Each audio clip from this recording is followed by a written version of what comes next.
Hello, everybody. My name's James. Welcome to Planet FPL Correspondent Week, episode 18. And I'm really looking forward to this one because this might influence some final decisions for me. Introducing our Brighton and Hove Albion correspondent, Sam Murray. Hey, Sam. I'm all good, thank you, James. Hope everyone's having a good week. It's very nice to be back. Good stuff.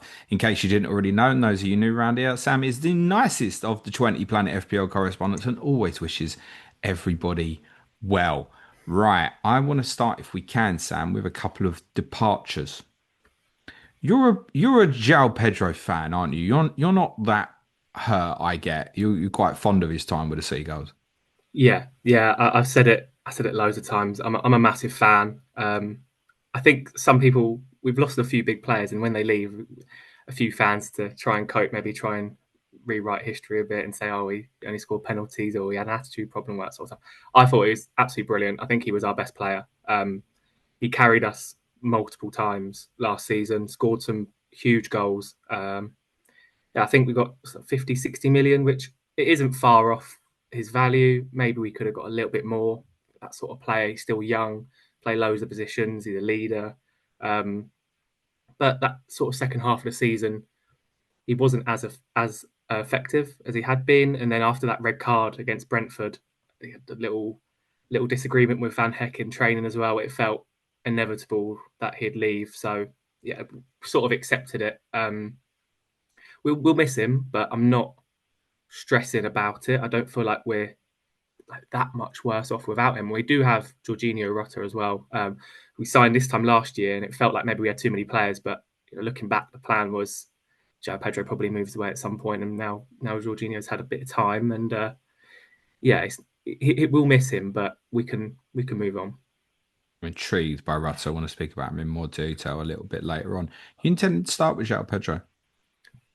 No, not right now. Why? Um,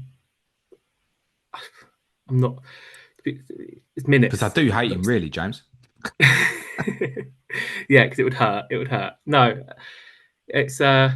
If he's nailed, then yeah, he's in. Okay.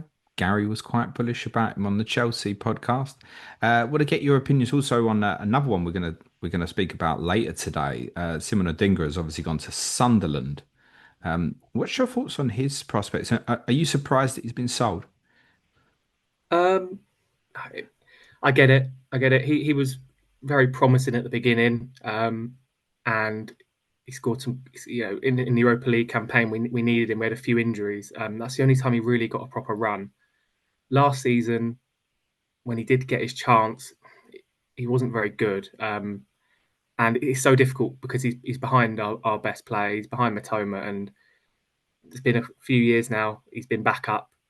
He's not going to get in ahead of Mitoma, so I get it. In an ideal world, we keep him around and he's there if we need him. But obviously, he wants to be playing football, and I get it. I think it's a good move for everyone. I think it's a good signing for Sunderland. If they play him on the left hand side, they got a good player there. Yeah, it's one of them. It's a good move all round. I think. You intrigued by him? It's like the closer we get towards deadline, the more people are looking at players in his valuation. Yeah,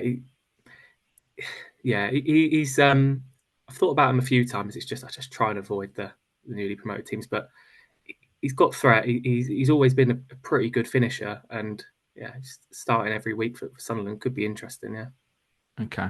A quick couple of lines, not fantasy related, on a couple of other departures. Purvis Estupiñán's gone.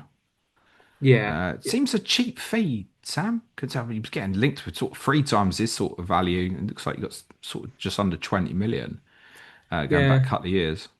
um, yeah. It's sad to see a Stupidan go. He was very important for us for a few seasons, and thinking back to that sort of De Zerbi season, I think he was, you could argue, the best left back in the league. He was so good for 6, 9 months. So he had a few injuries, struggled a little bit, but he's still very reliable. And the energy of he'd go away on international duty and come back and play 90 minutes, we'll miss that. Yeah, the fee, we've had it a few times when a player's stuck around for a few years and they've done well, and maybe it's time that he wants to move on, and we don't really stand in their way. We're not going to be haggling over a few million. Maybe if we were selling to Chelsea. someone, yeah, yep. I wasn't say other Premier League clubs, but yeah, Chelsea, yeah, or like someone like Saudi or something, then maybe. But yeah, it's not a big fee, but I don't think we really want to be standing in his way. Okay. I thought Sir Evan Ferguson's obviously gone to Roma on Yeah, loan. That's a good move for him, I guess. yeah, But are we concerned? I mean, it didn't happen for him at all at West Ham, really. no, no. I like Ferguson as well. I've still got hope. I still think there's a player there. Think about how he was playing when he first came into the team at that age. I hope he does well. He scored a few goals already in pre-season for them against some local teams, I think, but that will get his confidence up. Hopefully he can do well, and hopefully it's a better move than it was for him last year. And yeah, I like Ferguson. Does well and comes back here would be nice. Okay. Want to do an intro to a few of your new signings because I think a few of them be unfamiliar with a few people. Firstly, Tom Watson probably come to people's attention for scoring for Sunderland in the playoff final. That was a deal already done. What can you tell us about him? Yeah, got him in from Sunderland. I think the deal was done before the playoff final winner, so I was watching that game. I knew he'd be a Brighton player, and he looked lively. Typed his name into Twitter after, and everyone's like, "Oh, Brighton have already got him." But, typical. But saved us a bit of money as well, I think, because if we'd got him after that goal, probably a little bit more expensive. But yeah, left winger. So he's behind Mitoma for now. Don't think he'll be playing that much football to begin with. Good young English option to have. I haven't seen him play too much, but youngster playing that regularly in the Championship, it's a good sign. Another youngster bolt. Is a Greek fella up front. You going to say his name, Sam, or am I going to say it? Which one? Charalampos Kostoulas. Kostoulas, yeah. I think I've seen the Brighton Twitter calling him Babis, so I think that's easier. Babis. It's I not think got that's his one B in nickname. his name. Just Kostoulas. Yeah, he's exciting. I can't say I've seen him play much, but um, Big 80, outlay, isn't it? 30 odd million for a really young yeah, forward. yeah, we must really rate him. I mean, he's 18. He was playing last season as a 17-year-old for Olympiacos regularly. His stats were really, really good. I haven't seen him play, but you can see why he was flagged in our scouting system. Shots, duels, involvement, 7 goals as well, which is pretty good. I mean, we've spent big money on him, which is it's still mad for me as a Brighton fan. We can just go out and spend 35 million, 30, 40 million on a That's because player no one's Chelsea have ever given heard you of. 10 times that in like installments over the last couple of years, mate. Yeah, they helped us out. But he looks like more of a second striker, number 10, like a Joao Pedro type player. Um, but the buzz around him is huge from Olympiacos fans, their owners, and all that sort of stuff. They think he's not just a wonder kid, like he's the next big thing. So be really interesting. Yeah, we got the two Greek boys. We also got Tzimas as well, who we signed in January, and he spent the rest of the season out on loan. He's a bigger striker, but still quite quick, can hold the ball up. He's been given the number 9 shirt, so I think he's seen as the out and out striker. 19 years old, also very exciting, and yeah, both Greek, both got each other, so that should help. But Hertz has been clear so far about giving them time, so I wouldn't expect to see them be playing regularly straight away at least. But really excited players. Okay. It's not all great to me. I want to talk a few defensive players you've got in.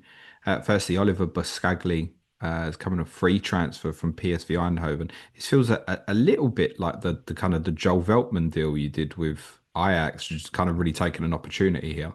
Mm-hmm. Yeah, we were after him for a while. We've been linked a few times. I think we were going to get him in January and pay a small fee, but we waited a little bit longer, and yeah, straight away got him. Yeah, nice player to have, left-footed, so he can sort of play. Suppose you could cover it at left fullback if needed, or if we're going to more of a back three at times, left centre back. Yeah, good ball player, just a handy player to have around, I think. Threat to dunk, do you think? Um, yeah, I think Dunk is slowly fading out the team. We're getting to that stage now. It might be Coppola from Verona, who we've also signed, a centre back who might be more of a threat. it seems to me that he's seems slightly better. But again, these players that I don't watch too often. You got Coppola, who's a bit younger and sort of the opposite of exactly. He's bigger. He's more physical, more defensive. Was playing in a more defensive Italian setup last year, so it's a lot of the dirty work. But I think him next to Van Heck at some point. Yeah, and when we sign someone like Coppola, I think straight away if Van Heck was to go, I mean, you kind of had the path there of him coming in. So between them, it's nice. We needed some proper cover at centre back. Yeah, but the people didn't come to this podcast to hear about those two centre backs, did they? They came for the chat on Maxim de Cuyper, signed from Club Bruges, left back. And I'm going to keep you waiting because we're going to talk about him from an FPL perspective in a bit more detail a little later on. I want to ask first, Sam, what else is needed? Are you happy with the squad as it is, or are there known target positions that you're looking to strengthen? Yeah, I think I'm happy with what we've got. We've got our business done early. We know what we needed. We needed some centre backs, some more young depth up front. That's what we've got. There's not a lot that we need. If I'm looking at the squad, the one position that probably stands out is right back. We're either playing someone slightly out of position there, like a Weaver or Hinchelwood, or relying on Veltman, who's fine, but he's not the long term solution. Maybe, but I wouldn't. It's not urgent. It's more of a nice to have. And we haven't really been linked with anyone. I don't think. Up front, we've loaned out Ferguson and brought in the Greek boy, so I think we're happy with what we've got there. It feels similar to last season. We've got a few younger players now who are, by maybe November, December, we're going to be pushing for minutes, but right now they're not quite ready. So there's that little gap now where our squad might look a little bit light at times. They're still adjusting. We think, if Welbeck gets injured, we've suddenly got a bit of a gap there. But eventually, I think looks balanced enough, and I think we've done all right. Okay. I think you're a club that's proactive rather than reactive. Yeah, You'll talk about some big name players in a second, but if someone did leave, it doesn't necessarily mean you'll be desperate to go and fill the void because you'll have like succession plan in terms of what you want to do. And I think you may well add some more players before the window closes, but it's because of part of your plans anyway. That's how I would view yeah. you at the moment anyway. Are we fearful at all about some of these big name players? I'm thinking Van Heck, Baleba, Mitoma, Rutter. Are we concerned that any of them might go? I'd like to think we'll be all right. I think Van Heck and Belieber are the two that are slightly more. There's a few rumours floating about. Recently, Belieber being linked to Man United, and the first thing you compare is that Caicedo transfer. I think it's going to have to be similar money. He's got 3-4 years left in his contract. We don't want to sell, so I'm not surprised there's interest, but I'm not sure. I don't believe the rumored asking prices. We don't really do that. If we don't want to sell, we just say keep bidding, see what happens. But he's not going. The only way it happens if a player like Van Heck or Belieber wants to force a move, and then it gets a bit messy with agents getting involved and bids flying about. So I think Belieber and Van Heck, I know they're not going to be here for forever unless we can somehow qualify for Champions League. I know they're going to be aiming higher than us. I hope for both of them it's another year at least, because if either of those two go, I'm picking those two as if either of those go, they're crucial, and I don't think we could then be expected to be pushing up to where we want to be, maybe like sixth, seventh, because they are really important right now. Yeah, and Is that then the I mean, aim? Sort of like a Europa League yeah, finish? But bookies would have you currently as basically the most likely outside the greedy six, Villa, Newcastle. But if you look at outside the last season's top four, there's clearly issues with Newcastle, Villa in terms of European competition. Tottenham United had disasters last year. Yes, I'm sure will likely improve, but it's a big jump. There's an opportunity for someone like you maybe to force their way in now. yeah, that's the aim. Hurtzler said that's the aim. I think every year now it's just trying to get any sort of European football is big. It's so difficult. So many good teams, but I think it's quite easy to kind of predict us to finish around eighth, ninth position, and then you hope they're all every year. There's a few teams that do drop down, and that you get the opportunity to kind of sneak into the Europa League kind of spot. But yeah, that's where I'd want to be in and around there, which which is good. I'm getting used to it. I'm getting used to the sort of 8th to 10th. We didn't drop out the top 10 all season Good. last year. We had a good year. Um, yeah, I would love European football again. Well, here's the thing, Sam. I know you were in the way end at Nottingham Forest when it went really, really wrong. Really, Yeah, really, really, really wrong last season. In I guess a complete anomaly from the rest of your season, it would be fair to say. Had you won that day, you'd be playing in Europe this season. yeah, In yeah, theory. I know other results could change as a consequence. I get yeah, that. yeah. It's one of those seasons where you were happy when you're looking back. That now you look back and you think eighth. We done well, some good wins in there, but then it was frustrating. We had games where, I mean, yeah, like that Forest game, but even more so, I think like that we had a run around Christmas where we had like Oh, you don't need to tell Southampton, us, Sam. We all know Brentford. because we all had Brighton assets, mate. Like, you, Yeah, you had a nine we game didn't win a spell or single. so that was like one of the best long stretches of the season for any club, and you Yeah, didn't win a single game. yeah. And I remember saying it. We're going to look back at these games, and it's going to happen. We're going to be, if we are a few points off, we'll be looking back thinking we did have a few that went our way, just last minute winners and all that sort of stuff. So I'm telling myself it evens out, but it could have been even better. Yeah, Of course, it could have. You drew at home to all of the relegated sides, Sam, it's just what we and do. conceded late goals at Leicester to draw there as well.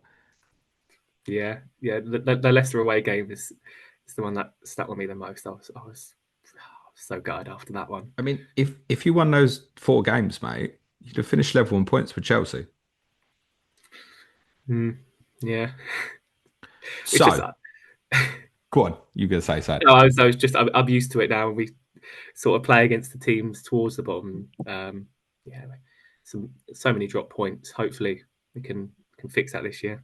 So when I look at my fixture ticker across the first nine and see you ranked 18th from those first nine, should I now see this as a good thing or a bad thing? Oh, I don't know. I don't know. The fixtures don't look great today. I think on the app, the old FDR, they've got an obsession with making everything grey. So yeah, we don't have a green fixture till game week 10. So it's mixed. If you look at them game by game, it's manageable. You think Yeah. Bournemouth away, that's fine. Wolves away, Fulham at home, that's okay. But I think as a run, yeah, it's definitely teams with easier runs out there. And I mean, you look at our easiest game on paper, which it isn't. It's the first game of the season, probably at home to Fulham, and we've always struggled against them. That game we won last minute last season was the first time we'd beaten them in the Premier League. It took us 10 goes, so I don't know. I don't know what's an easy game for us and what's not. But I think either way, they don't look great. I did an analysis for our patrons at the end of the season, looking at my predictions that I make on the deadline stream every week, and it was quite wild how it came out with you. I think I only accurately predicted the correct result for you, and I don't mean the score, I mean the result, like on about 20% of occasions, mate. Yeah, Absolutely yeah. wild. Can't predict the lineup. Can't predict the score. It's good fun. Right. Let's predict some FPL stuff then. Let's get into the juicy bits. First and foremost, really importantly, is Bart Verbuggen fit? Well, he hasn't played in preseason yet. He's been struggling with a knee injury. It's gone back a while. That it might have even been the same injury he sort of had last summer. He did have surgery at the start of this summer, and Hurzeler said he's now back in training, and he should play in the final preseason game against Wolfsburg. That you'd hope that's enough for a goalkeeper to get back into some sort of rhythm. Just a game. He's in team training, so I'm hoping he'll be okay. If not, we got Steelers as backup for a game or But two if there's needed. no what we saw last year wasn't obviously what we had before under De Zerbi. Verbruggen started 36 league games last Yeah. year, so we now know unquestionably that he's first choice. The rotation's not there anymore. If Verbruggen's available, he'll play. It's just I need to see some minutes at the weekend because he's going to be sitting, I think, in a number of teams quietly that are looking to kind of pair 2.4, 4.5 goalkeepers, particularly for that group that may be looking to bench boost in game week one. It's one of the better ones of the 4.5 goalkeepers game week one, particularly when you look at like Petrovic playing at Liverpool. It feels a bit ugly. Jose Sarr playing against Man City. Look at yours. I'll take what you say about the historic against Fulham, but it's fine as a fixture. Yeah, And actually, the rotation with Kelleher, I would say, though not great, isn't bad. It's okay. It's manageable. Like when you play Man City at home, Brentford go to Sunderland. There are certain aspects of it that's manageable. But it's not brilliant, but I don't think there's a particularly great 4.5 goalkeeper combination out there. So many want to start with him. What do you need at the weekend to feel comfortable with him? as long as I see him on the pitch, as long as he plays, I think that'll be enough. You'd be Um, happy with 45. They play 45 each. You'd be yeah, happy with that. yeah, something like that's fine. Just to see him out there. Yeah, yeah. I think he's he's my favorite option at 4.5. There aren't many options, and I do prefer just to spend a little bit more. Maybe look at the fives, but if you're going for a 4.5, Broggen's fine. See the fixtures. We've spoken about the fixtures. Then it becomes tricky. But over the season, I think he's the best 4.5. He did considerably underperform on his expected shots faced last year. Yeah, he had a few moments. Um, he's still young, and I can still see him being a really a top goalkeeper. But, this season we need to he needs to become a bit more consistent. He did have a few errors playing out from the back as well and stuff, which is expected. But um, no issue with him really. I think he's more than good enough. You think you start with him? I don't think so. No, I think I'll go for the fives. Okay. So you're going Maxim to Cuyper then. Come on then. Let's do it. Tell me about him. Is Yeah, this year's Valentine Barco or is it actually a good day's purpose of Stupenham? What is it, mate? God, yeah. This time last year, I think I said to get Barco. Yeah, the Kuiper. You weren't alone, Sam, as everyone knows. Um, yeah, the Kuiper. Is that you say? Is that how we're saying it? Your player, mate. You tell me. The left back. Might be the crapper in a couple of weeks, mate. Um, he is probably the most interesting defensive option we've got right now. Again, I can't say I've seen much of him. The consensus is that his best qualities are going forward. Could maybe be a little bit of a liability defensively, but we'll see. I do think he'll start the season. He's had pretty good minutes in pre-season. I was at the Southampton game and his positioning was quite interesting. Sometimes he did get forward, linked up with Mitoma a little bit, but often we saw him sort of dropping into a back three when we had the ball. So Okay. yeah, there was quite a few times where we had sort of the Kuiper, Dunk, Van Heck sort of as a back three, and then we had Weaver sort of pushed into midfield, So into a, moving in inverted yeah from right back. into a more familiar space from Yeah, the right makes back, sense. and then Mitoma him into really wide. So it's So interesting. kind of Uh, a la how it would have looked on occasion, say, example being like a Liverpool with Trent moving in and Robertson yeah, sitting back a bit more, maybe. Okay. yeah. So, but that I expect us to mix it up. The fullback positions are a bit of a minefield. We've got Hinshelwood, who's played there a bit last season. Obviously, we've got Ferdy Kadioglu as well, who can't forget about. We don't know where he's going to play. We don't know when he'll return. But we spent 25 million on him last season. He looked pretty good for a few games and then got injured for the whole season. So yeah, he won't be thrown back in, but he's another player who can play. He can play on the right as well as left back. Um, so yeah, there's a few different ways he can do it, and I think we'll mix it up at fullback. Yeah, but if we're wanting a proper overlapping left back, I'm not sure. It could be the sort of type as Okay. like a maybe like a Cucurella sometimes was sort of that left centre back, but also getting forward a little bit as well at Chelsea. So does it need maybe in terms of open play scenarios here, does it need something like Veltman at right back to then allow, whereas Yeah, obviously you've got Vifu, technically he's a midfield player, is going to move into that area. Or say Tarek Lamptey probably wouldn't be comfortable at right sided centre back. Probably need something mhm. like Veltman on the other side to make the open play stuff more yeah, interesting. that's the thing. Yeah, it's the combinations of one of them sort of dropping back. We've got Veltman, yeah, the more defensive on one side, and then at right back you got Weaver. You could got Hinchwood, who can do something similar to what we saw at Yeah. Southampton. But that's sort of that's one game really. I expect us. it'll change a lot. Yeah, I think I just sitting through your defenders, Sam, and yeah, I'm thinking Lamptey could play out there at a push. I'm sure he wouldn't be picked home, but could play out there mhm, at a push. Kadioglu kind of feels like a jack of all trades, a little bit like Hinshelwood might actually end up bloody anywhere. yeah. You said Buscagli can cover out that side. Igor Julio at a push is also obviously left sided. Right. So tell me at this stage, Sam, what is the fuss about? Um, he's exciting, I suppose. I think to begin with, I think he should be fine, like really short term, because he's played there in pre-season more than anyone, and Kadioglu's out. Buscagli hasn't played since signing, all that sort of stuff. So I think he'll be all right. But yeah, the thought was, oh, Stupian's gone. He's joined. He's going to be playing every week. He's really attacking. He was attacking in his league last season, so it's going to be the similar sort of story. Um, we don't know. For me, I think it is a bit of a wait and see. He could be really good, and even if he does start well versus Fulham, I I wouldn't see myself rushing in to buy him after that anyway because of the fixtures and stuff like that. So I think I'll be waiting. If we have better fixtures, I'll be tempted. And overall, with us at the minute, I'm not even sure if I'm that convinced defensively. Like I look at those fixtures from a defensive view, and yeah, I'm not sure. No, it's Not not great. It's not great. Is he going to be on set plays or anything, De Kuiper? I'm not sure. I don't Is there remember anything? seeing Because you him went to the taking friendly at opportunities. Southampton. Was there anything from that particularly stood out? He didn't really stand out more than anyone else. He had a few. Yeah, when he did get forward, and he did a few times, he had a few good combination with Mitoma.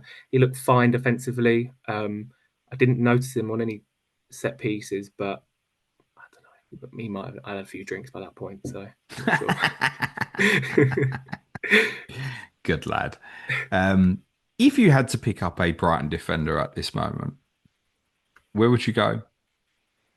The only other option is Van Heck. Um, Dunk That's the starts the securest, isn't it? yeah. Dunk starts the season most likely, but like I said, we're at the stage where it's not a long term thing anymore. He's going to be faded out. Van Heck's reliable. I'm not sure he's too good for the defensive contributions. I think there are better options out there. Um, and like I said, Great. the fullbacks are a bit of a mess. If I'm going for a defensive Brighton, I think I'm going for Verbuggen, but I think defenders in general are probably, if I end up on one of them for game week one, it probably would be De Kuyper, but yeah, Yeah, I not going think to happen. um again, you have to kind of understand people talking about their teams obviously on different strategies. Again, there'll be groups here going, right, first cut of games, maybe wildcard even as early game week 3. And in which case I think Fulham and Everton is pretty reasonable as a kind of if Yeah. you look at it just across the two fixtures, it's reasonable as a combination. So I think people looking at that, I think there's the excitement element, what you said about is Stupinan, right? Replacement. Could he end up in a situation where yes, he becomes very advanced, maybe on the left side. But you and how you are stylistically as a team, I think just to bring the centre backs into the conversation, you're right. There's not, I don't think, going to be a lot there in terms of DEFCONs. How often do we see you kind of playing backs to the wall, defending the penalty area? Just you're not Mhm. that Yeah. sort of side. So I don't think there'll be a lot there. Fixtures are shite. Truthfully, the only reason I really want for Bruggen is the rest of the 4.5 goalkeepers are probably even worse. That's probably my take at the Yeah. moment. Yeah. I'm the same. Okay, right. I'll tell you one I am really interested in. Talk to me about Georginio Rutter. He is a midfielder in at 6. I'm not seeing many talk about him. No. Despite your fixtures, I'm very interested. Go on, put me off. Do the Tom Meggio and Visser on me, mate. Go on. I don't hate it. I don't hate it. When the game first came out, I did have Minter ahead of Rutter, so I didn't really think about Rutter. I'm not sure why. I think it will be a big season for him. He is that Pedro replacement. He started up front against Southampton. If Welbeck's fit, then he probably does kind of drop back into that more familiar sort of 10 role. Uh, could be a nice option. He did have a a good run of starts before his injury. Was looking good. Uh, Probably doesn't. I don't think he makes it to 90 minutes that often. He's usually off at 70. And competition at place, you've got Gruder, you've got Matt O'Reilly as well who can play there. But I think Rutter's going to be a big player for us this year. Although I haven't really considered him.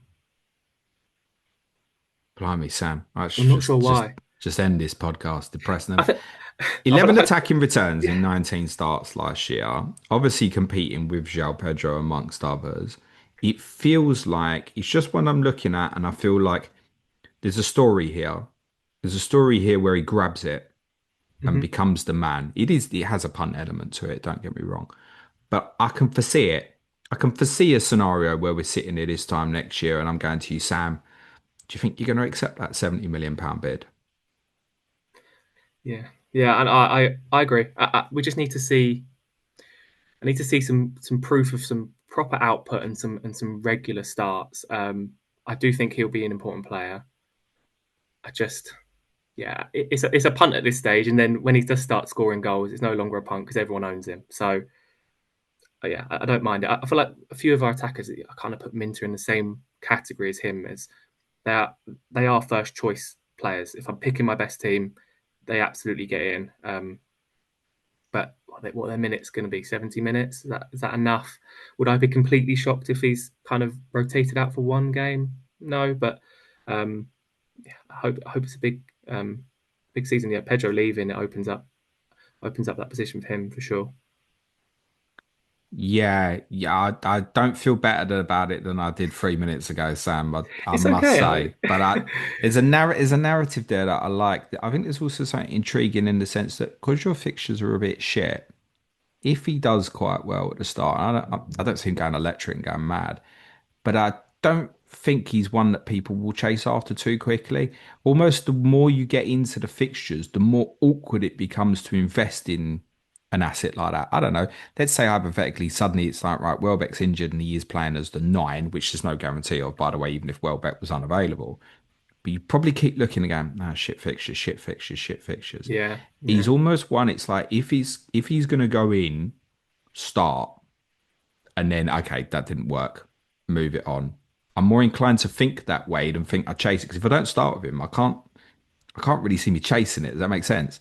yeah, yeah.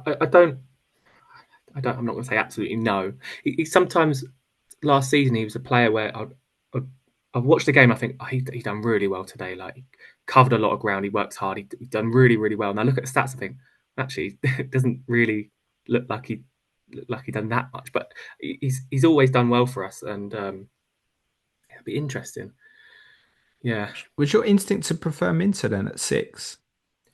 yeah. That's kind of what you said. My first thought was Minter. Um, I think him this year he's going to be important for us. Him and Mitoma. Um, no one can really do what both of them do out wide. There's no real direct replacements for either of those. I wouldn't be completely shocked if he gets near Mitoma's sort of returns this year. But again, you come back to the same thing we've had every season. It's the minutes. Um, he's first choice. He's our best right winger, definitely. Hurzeler loves him. He tracks back. He's really, really good. But you kind of got Gruder in there as well, who needs to take minutes at some point off Georginio, Rutter, or Minter. That's sort of the two positions that he covers.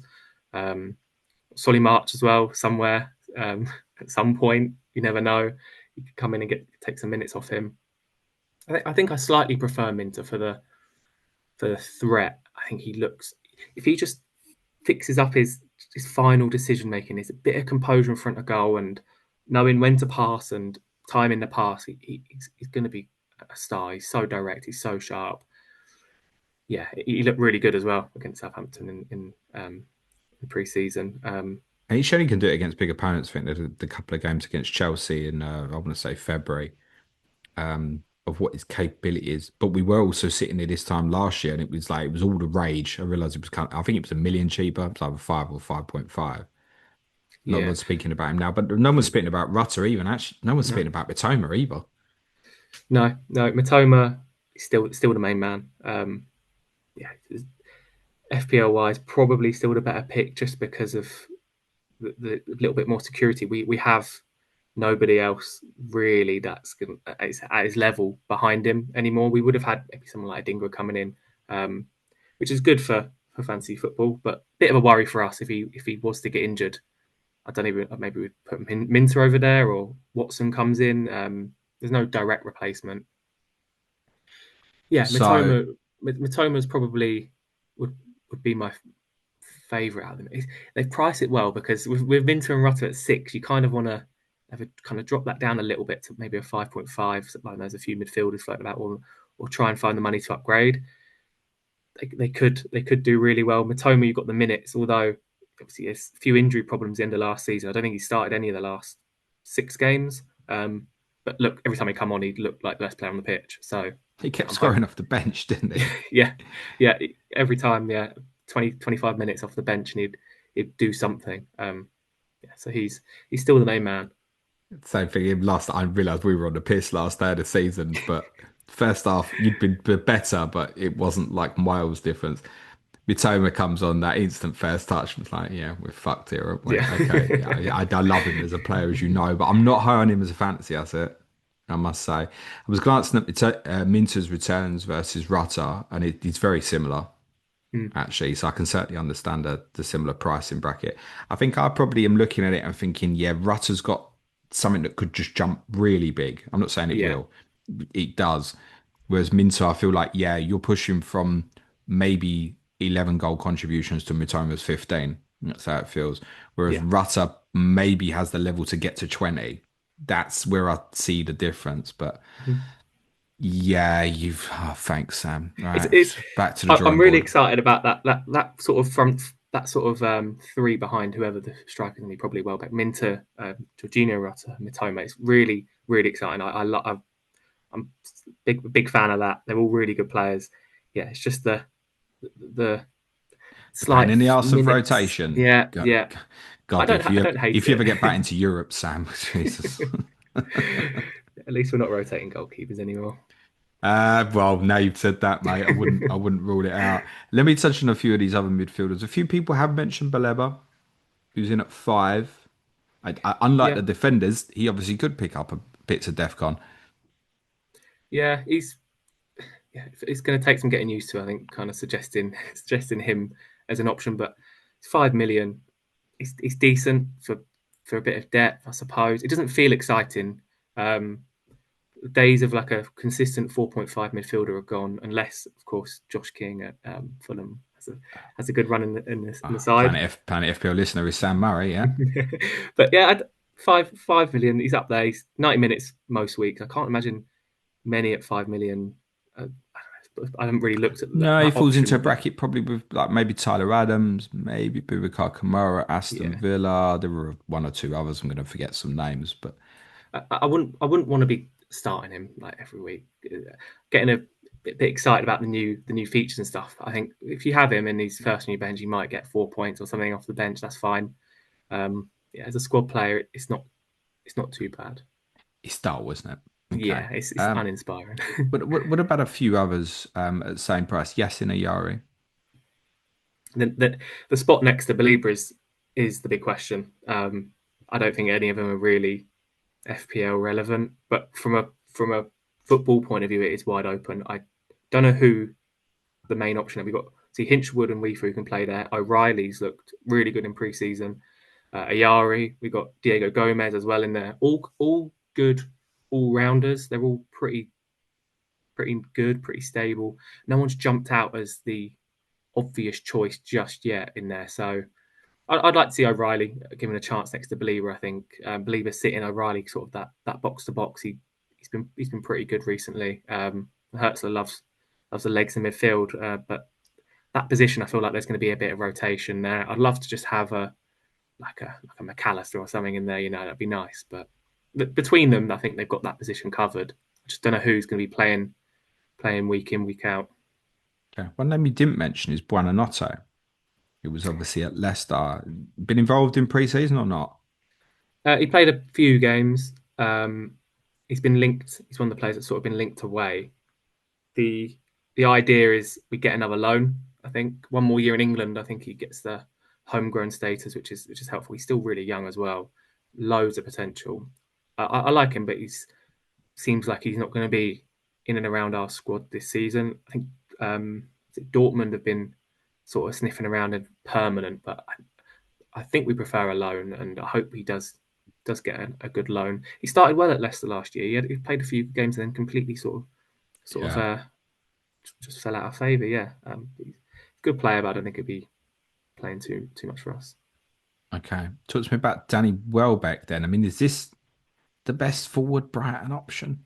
You know what people's worry with Welbeck is, obviously. Yeah. Welbeck's Welbeck's the only player I've had fairly consistently in my draft so far. Again, he's had another knock in pre-season. It's just it's.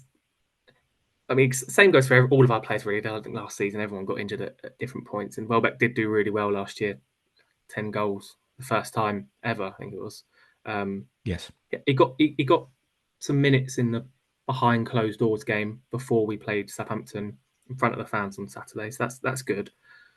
I'd like to see him get 45, 60 against Wolfsburg again, to be fair, to build some fitness, because we know what he's like. We don't take risks with Welbeck as well. If he has a few knocks, he's probably the one though. He's our only out and out striker that's actually ready for the season. We've obviously got the Greek boys, but Hurzeler said they take a bit of time to get going, which is fair. Let them settle in, and then we've also got Georginio, who's Yeah, sort well, I of. guess my question was going to be if we're in a situation this time next week, just preempting something here, if Welbeck's unavailable, which is always a possibility, and that's kind of confirmed, who Mhm. do you think starts up front against Fulham? Yeah, I think it would be Georginio Rutter. Right. So Kostoulas and Tzimas are not calls under that circumstance to be considered. It doesn't sound like it. It sounds like we're being pretty careful, and they haven't even played yet. I think they're going to get a few minutes against Wolfsburg just to get to see him. The plan was to play him at Southampton, but they weren't involved. Um, Hertz said let them settle in, which is fair, because we brought in a few players at this time last year and kind of tried to get him involved, and they all seem to get injured straight away. So that makes sense. It feels like if Welbeck wasn't 100% fit and we don't take a risk, and it's Georginio Rutter up front, um, slightly different player to Welbeck. Of course, against Southampton, he played up front, but he was sort of dropping back to get the ball. He wants to get involved, and then we also had sort of Matt O'Reilly pushing on from the attacking midfield position, and it was almost like a front four. We had two kind of attacking midfielders with no actual like focal point up front. So Yeah, I mean, well, yeah, Hinshelwood yeah. played up front at Tottenham the final day. Mhm. Hinshelwood is he can play everywhere. So if we're desperate, he can play in goal, and he can do it. He can do it And all. ironically, his goals came from like scrappy set pieces. Yeah, So yeah, okay. yeah, he's decent in front of goal. He's a really likable player, Jack Hinshelwood. I don't think he couldn't be considered for fancy at the start. I mean, he really can play anywhere. Great little player. Go on in. I'm going to give you the horrible task, Sam, of predicting the game week 1 lineup against Fulham. Um, okay, well, we did go pretty strong against Southampton. I think we got a good idea there. So I'm gonna kind of use that. So Verbuggen in goal. I'm hoping he'll be all right. Yes or no? Back four, probably Reefer, Van Heck, Dunk, and De Kuyper. Um, Belieber, providing he's still here, and I want to see O'Reilly next to him. Could be Ayari. I'll go Belieber, O'Reilly midfield. Minteh, Georginio Rutter, Mitoma, Welbeck. But I need to see some minutes from a few of those. Thank you, Sam. Do you think you start with any of them? I don't think so. Maybe Welbeck, but I don't think so. No, unfortunately, or fortunately. So, this is why, you know what the correspondent week's a little bit like? You know, like when you watch a player on YouTube and they're amazing, you only see the good bits. Yeah. Correspondent week makes me feel like social media is a bit like that. Yeah, he's going to be this, he's going to be that. Yeah. Okay. Well, let's see what Ricky Saunders says next on Correspondent Week because my club hasn't got a number 10 as it stands. Next up on Correspondent Week is Ricky Saunders and Tottenham Hotspur. Sam, thank you very much, my friend. Very best of luck for the season ahead. Be nice to each other, everyone. Cue music, please. Man shot.